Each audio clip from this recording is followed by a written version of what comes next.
Hi, everybody. I hope this Wednesday afternoon finds you doing well and taking care of yourself and those you love. I've been thinking somewhat about names lately because I've been wearing my name tag a lot more often.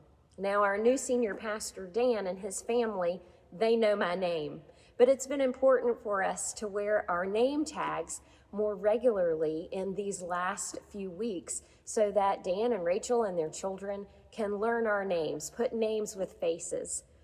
And in thinking about names, I've been thinking about why I have my name and why Jeff and I named our children the names we named them. And, there's very specific stories behind everybody's name. You have your story about why you have the name you have.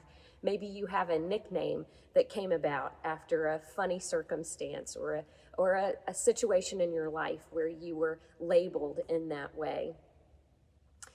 God calls us by name, which is a little bit different than our given names or our nicknames that we've inherited over the years. I'm reminded of when the Israelite people were in exile in Babylon. They had had a good, prosperous life in Israel, and yet they were falling into sin and becoming idolatrous. And the Babylonians took advantage of that, and they took over their land and captured the Israelites and brought them into exile into Babylon. And the people were feeling really disgraced and disgruntled and feeling in the pit of despair.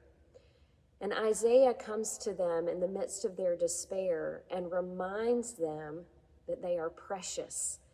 In Isaiah 43, he prophesies, "But now, thus says the Lord, God who created you, O Jacob, he who formed you, O Israel, do not fear, for I have redeemed you. I have called you by name. You are mine.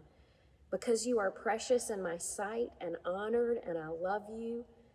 And everyone who is called by my name, whom I created for my glory, whom I formed and I have made, God has redeemed all of these."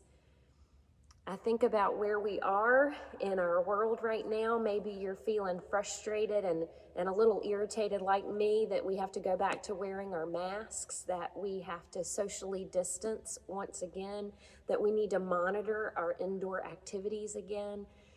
And it feels like we're in a bit of an exile again, doesn't it?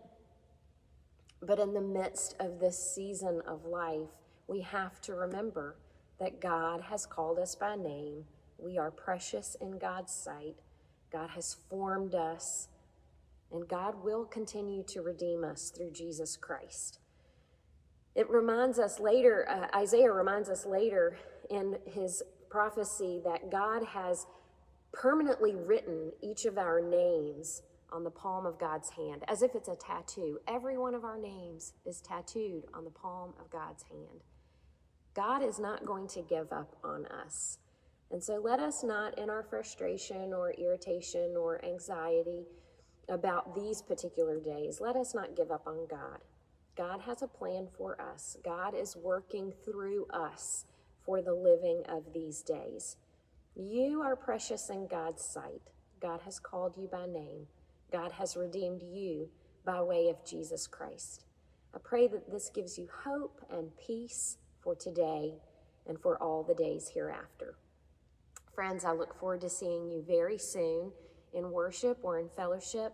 Remember that we strongly encourage mask wearing for the time being, and take care of yourself, take care of one another. Be well.